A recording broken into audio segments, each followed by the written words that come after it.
Okay, welcome back everyone. So what are we going to be doing this afternoon? There's a few different things that we're going to cover. The first is that I'm just going to present back the fairness proposition. So you may remember that you created them together and then you had the opportunity to select your top fairness propositions, and that would just become a bit of a list that would sit alongside you as you're going through your recommendation development process, just so you can kind of sense check as you're going along and make sure that we're really thinking about fairness in all of that development, especially as we're moving now towards kind of consolidating different proposals, thinking about what's most important, some of the priorities. So I'll present that back in a moment. The second thing that we are going to do is I'm going to give you a very, very quick, maybe 3-minute presentation, just as a reminder of what a goal is and what a recommendation is, some kind of principles about what you need to consider as you are developing your recommendations. We'll then be going into our breakout groups and spending most of the afternoon in your groups talking to each other, looking back over some of the stuff from the carousel and really focusing on what that means for proposed recommendations. So you'll really be spending the time together this afternoon, looking back over the goals and the recommendations that you've had, thinking about things that could be merged or consolidated, thinking about where there might be gaps and things missing that you still need to kind of propose and ensure that's in there because they're really, really important. And then before we close today, we will be coming back together as a stream, and each group will present back their thoughts on what your thinking is at the moment, what's really important, where you're proposing things are merged or consolidated or linked, because of course there's some links perhaps that are coming out. And where you think there needs to perhaps be some substantive changes to the wording of different goals and recommendations, if that is something that you do think needs to happen. So please do have a think about whether you'd be happy to come back in the stream and to present to everyone. You'd have about 3 minutes per group about where you're at. But then as a stream, you'll also have an opportunity just to ask some clarifying questions of the other groups, just to make sure that we're all really clear on why different things have been proposed from each of the groups. Of course, it's brilliant to hear all your voices. So I really hope some of you will be up for doing that feedback session there. Okay. So I will announce the votes, by the way, at the end of today for the Assembly business yesterday. So we will know the results of that before we come out of today, but I'll do that at the end, as I know they're just being processed because it closed 3 minutes ago. So I'm just going to share my screen now, and I'm going to start by showing the fairness propositions and just explaining what came out of that. So here we are. Remember, the question is, how should Scotland change to tackle the climate emergency in an effective and fair way, which is a huge reason why we looked at the propositions on fairness. So you were asked the question that, to be fair, the recommendation that we as an Assembly present to Parliament should be ... You will note that prioritised by over 70% of members were the following two propositions. The first was to take into account the needs of different communities across Scotland, recognising that there is not a one-size-fits-all solution. And the second was to target the highest emitters so that all organisations and individuals with the highest carbon footprint have to make the biggest changes.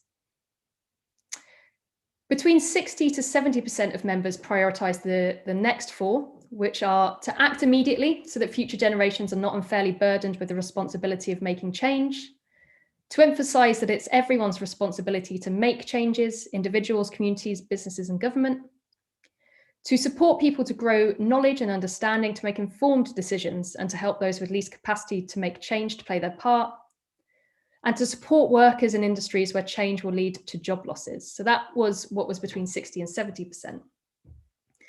And then prioritised by between 50 to 60% of members, we had the following four: to spread resources and the costs of change equitably rather than equally, so that those who can afford the most pay the most.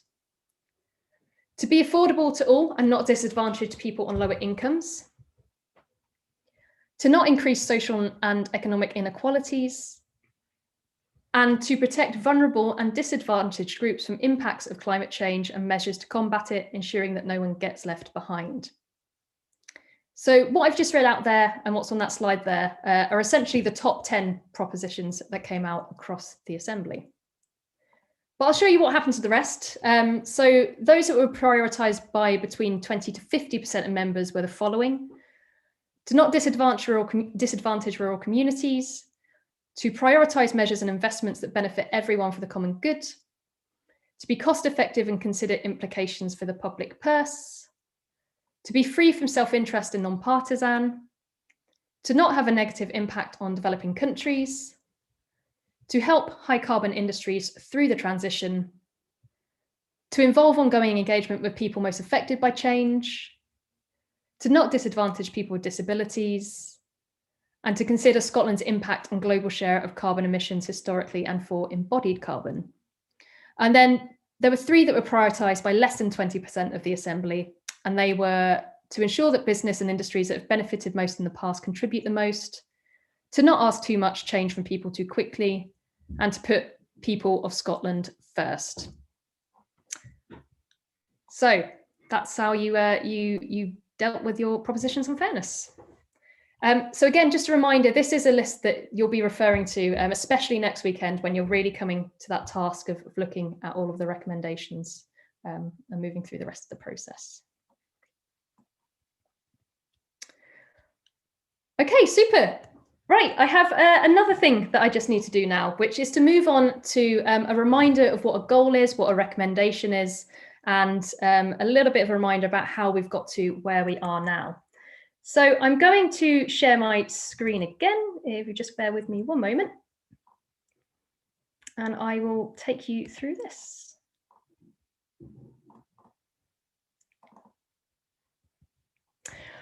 Okay, so just a reminder, I covered this yesterday, but how have we got to where we are now? You will remember when you were working in your groups and you were working on those Jamboard templates, you had a template that had a few different questions and headers. One of those was what this proposed recommendation is trying to achieve. So that is what has been converted into your goals and ambitions. And you may remember that you got to that point after you started your conversations talking about big challenges and issues and problems.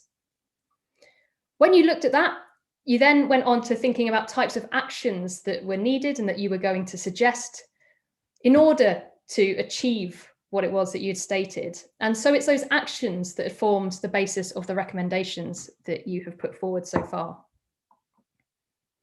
So just a reminder, what is a goal? So the goal is what you are ultimately wanting to achieve. And then the recommendations you're making are the actions that need to happen in order to achieve that goal. So hopefully you can see the link there between the goals and the recommendations and where we started really this journey. And I just want to touch on a few principles of what makes a good recommendation. So of course, this is different to a goal.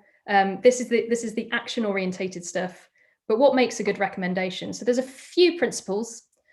Firstly, a recommendation should be one idea. So it shouldn't include lots of different proposals, multiple proposals within one idea about an action that needs to be taken. It should also not be too abstract. So you just need to make sure that your recommendations are really, really clear on what it is that they are proposing. The next one is that it shouldn't be too specific. So you really don't need to go into lots and lots of detail about implementation that would better be decided by others. So what we're really trying to get a grasp of here is the actions that you think need to be taken. And there is a chance, and this will be included within the wider report, for you to link some supporting information to that.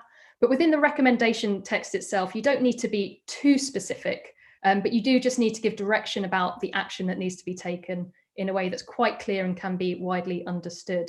Of course, we really appreciate that you've heard loads of evidence, loads and loads of information, but there isn't this expectation that you have to know all of the finer details about recommendations, kind of statistics and all those things, and to include them in your recommendations. Although, there is the opportunity to then include that within the wider supporting text. But I know that some of you've maybe felt a bit concerned about the need to introduce lots of evidence into the recommendations, but just to say that you don't have to do that. What you really need to pin down is the action that you're suggesting. And then the final thing is accessible language. So please do just keep an eye on kind of how the words that you're using. Try to not use any jargon. Try to avoid things like abbreviations, and really, really spell out what it is that you're trying to suggest. Okay, so they were just a few quick pointers really, and just a recap of where we got to with the fairness propositions. I just want to say that, what we're working on now, and I do appreciate that it's quite a hard slog really when you get to this stage in an assembly process, because you've kind of gone wide, you've had the opportunity to think big, and now you're really trying to focus and narrow down what it is that you want to say and what's most important. And that's quite tricky, it's quite difficult, and it is challenging. And it's especially challenging when you have to deal with lots of text and lots of words and lots of different ideas that may or may not link, and you're just kind of working through that in your head. But that is a normal and expected part of a process like this. And we do have more time this afternoon and lots of time next weekend in order to continue working through that, as well as the opportunity to reflect between this weekend and next as well. So I just want to say, before we now go into our breakout groups, that what you're working on now is not necessarily the final form of the recommendations and the goals, but the kind of preliminary proto recommendation that this stream will take back to the whole assembly for consideration. And you will have an opportunity, as I said, between this weekend and next weekend to think about and to suggest further changing to the wording of some of your ideas. So you're not necessarily being kind of forced to do absolutely everything in the session today. There will also be a further opportunity for the evidence group, who you've been hearing from throughout the process, to take a look at things as well and to make some further suggestions if you find that helpful. Another reminder, which I touched on a moment ago as well, that once you have voted on everything as an assembly, there will be that further opportunity, particularly in weekend 7, to add the supporting text, to bring in some of that detail, some more of that evidence about why you think things are important and necessary. So that stuff about why is stuff important to us, why is it necessary? You don't need to include that in the text of your goals and your recommendations necessarily. It can be the supporting text around it. So yeah, we are, I guess, entering the stage where you want to ensure that the words you choose to communicate the goals and recommendations are really clear and crisp, that you've pinned down the key things you want to say, and now you just need to ensure that you convey what it is that you want to say in the way that is most effective. So now we are going to return to the goals and the recommendations. And there's been lots of information throughout this process. Indeed, there's been some more today, and you're going to need a bit of time within your groups to think that through and to integrate some of your learning and your thinking into those goals and recommendations you've come out with so far. So we're going to open our breakout rooms now. You have a really, really good chunk of time to do this, about 70 minutes or so.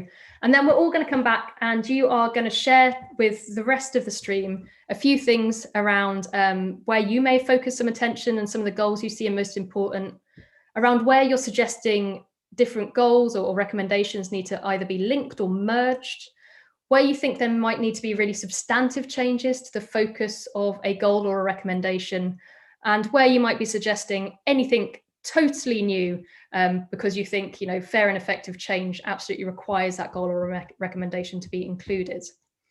And as I said, you'll have about 3 minutes per group to feedback, but you will also have the opportunity to ask questions of the other groups just to clarify your thinking, to make sure and to help that we're kind of getting to the same page and understanding what's going on. Right, I think we are good to open our breakout rooms. I will see you back in around 70 minutes.